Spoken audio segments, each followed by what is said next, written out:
जय श्री कृष्ण। आप सभी का भागवत महापुराण के दशम स्कंद में बहुत बहुत स्वागत है। सभी वैष्णव जनों को मेरा सादर जय श्री कृष्ण। मंगलम भगवान विष्णु मंगलम गरुड़ध्वज मंगलम पुंडरीकाक्ष मंगलाय तनो हरि शांताकारं भुजगशयनं पद्मनाभं सुरेशं विश्वाधारं गगन सदृश्यं मेघवर्ण शुभांगं लक्ष्मीकांतं कमलनयनं योगिभिर्ध्यानगम्यं वंदे विष्णु भवभयहरं सर्वलोकैकनाथम। आप सभी चैनल पे पहली बार आए हैं तो चैनल को सब्सक्राइब करें और ज़्यादा से ज़्यादा वीडियो को शेयर करें और लाइक करें। जय श्री कृष्ण। आज हम भागवत महापुराण के दशम स्कंद के नवम अध्याय में प्रवेश कर रहे हैं। यहाँ हम उखल बंधन की कथा श्रवण करेंगे। जो प्रभु बांधत जगत को सोई बांधे उखल मात, भक्तन वश प्रभु रहत नित, नहीं अचरज की बात। श्री सुखदेव जी बोले, हे परीक्षित, एक दिन नंद रानी ने अपनी सेविकाओं को अन्य कार्यों में लगा दिया और स्वयं अपने लाडले कन्हैया के लिए माखन निकालने के लिए दही बिलोने लगी। दही बिलोते समय अपने श्याम की बाल लीलाओं को गाती जाती थी। पुत्र स्नेह के कारण उनके स्तनों से दूध की धार बह रही थी। नेति खींचते रहने के कारण उनकी भुजाएं थक गई थीं। कानों के कर्णफूल हिल रहे थे। पसीने की बूंदें उनके माथे पर झलक रही थीं।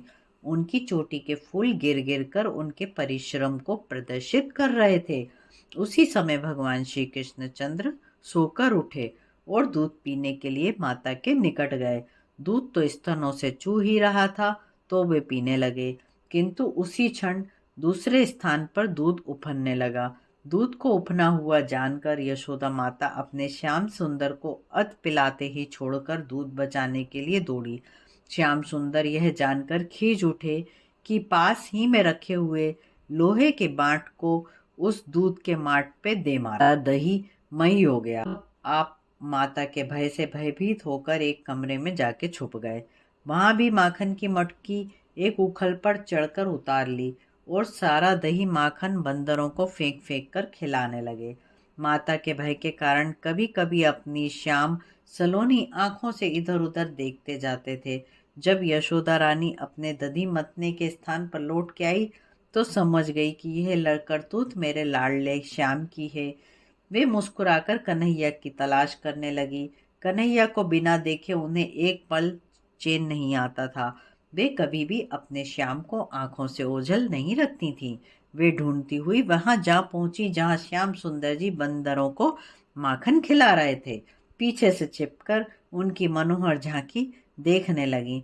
तब प्रेम आनंद में मगन होने लगी।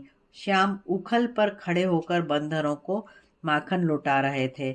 उन्हें माता के आने का कुछ भी पता नहीं था। जब उन्होंने माता को छड़ी लिए हुए आते देखा तो झट उखल से कूदकर भाग निकले। हे परीक्षित, जिन योगीराज भगवान को बड़े बड़े योगीजन पकड़ नहीं पाते, उन्हें भला माता यशोदा दौड़कर पकड़ना चाहती थी। जिन सर्वात्मन प्रभु को भक्तजनों के हृदय भी नहीं थाम सकते, उन्हें माता यशोदा हठपूर्वक थामना चाहती है। माता यशोदा उनके पीछे पीछे दौड़ने लगी। स्थूल नितंबों के कारण वे भागते भागते थक गई। उनकी चोटी खुल गई, चोटी के पुष्प बिखर गए।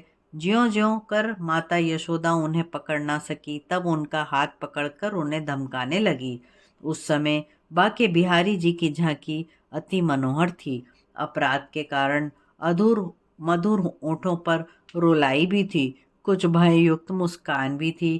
काजल से युक्त आंखें मलने के कारण स्याही कपोलों पर फैल रही थी। माता के भय से आंखें कभी ऊपर उठती, कभी नीचे गिरती। जो विश्वात्मन प्रभु सबको अभयदान देने वाले हैं, आज वे ही माता के वात्सल्य स्नेह से भयभीत हो रहे हैं। जब माता ने अपने लाल को अति भयभीत देखा, तब उन्होंने अपने हाथ की छड़ी को फेंक दिया और हृदय में प्रेम उमड़ आया। तब उन्हें बांधने के लिए सोचने लगी। हे परीक्षित, जिन परमात्मा का न आदि है न अंत है, जो सृष्टि के आदि में भी थे अंत में भी रहते हैं, जो विश्व के बाहर भी हैं भीतर भी हैं, व्यक्त भी हैं अव्यक्त भी हैं, संपूर्ण इंद्रियों के स्वामी हैं, उन घटघटवासी अंतर्यामी प्रभु को यशोदा माई बांधना चाहती है। हे परीक्षित, वास्तव में यशोदा अपने लाल के बल और प्रभाव को नहीं जानती। उन्होंने घर से रस्सी लाकर उखल से कन्हैया को बांधना चाहा, किंतु उन्होंने घर से रस्सी लाकर जैसे जैसे बांधने की कोशिश की, वो दो उंगल छोटी पड़ने लगी। तब उन्होंने दूसरी रस्सी मंगाई, वह भी 2 उंगल छोटी पड़ जाए। इस प्रकार माता यशोदा ने घर की सारी रस्सियां मंगा ली, किंतु सभी 2 उंगल छोटी पड़ जाती। निकट खड़ी हुई गोपियां कृष्ण का यह चरित्र देखकर अति आनंद मग्न हो रही थी। यशोदा माता कृष्ण को बांधते बांधते थक गई, किंतु वह बंध ही ना पाए। हे परीक्षित, वे बंधाई में आ भी कैसे सकते हैं? जो संपूर्ण ब्रह्मांड को एक सूत्र में बांधते हैं, उन्हें किस में बांधने की शक्ति है? यशोदा रानी उन्हें साधारण बालक समझकर बांधना चाहती है। जब बाल माता थक गई, तब प्रेम के वश में होने वाले प्रभु स्वयं माता के बंधन में बंध गए। हे परीक्षित, वे परम स्वतंत्र प्रभु, ब्रह्मा शंकर इंद्रादि सबको वश में करने वाले, उन्होंने यह सिद्ध करने के लिए कि मैं अपने प्रेमी भक्तों के द्वारा प्रेम पाश में तो बांधा जा सकता हूँ, स्वयं अपने को यशोदा के प्रेम पाश में बांध लिया। हे परीक्षित, नंद नमहरी उन परमात्मा प्रभु को उकल से बांधकर अपने घर को चली गई।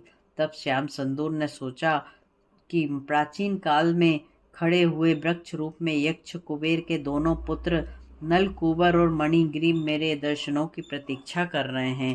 वे ऐश्वर्य मद में अंधे थे, इसी कारण नारद जी ने उन्हें वृक्ष होने का श्राप दिया था, इसलिए ब्रज में आकर वे वृक्ष हो गए।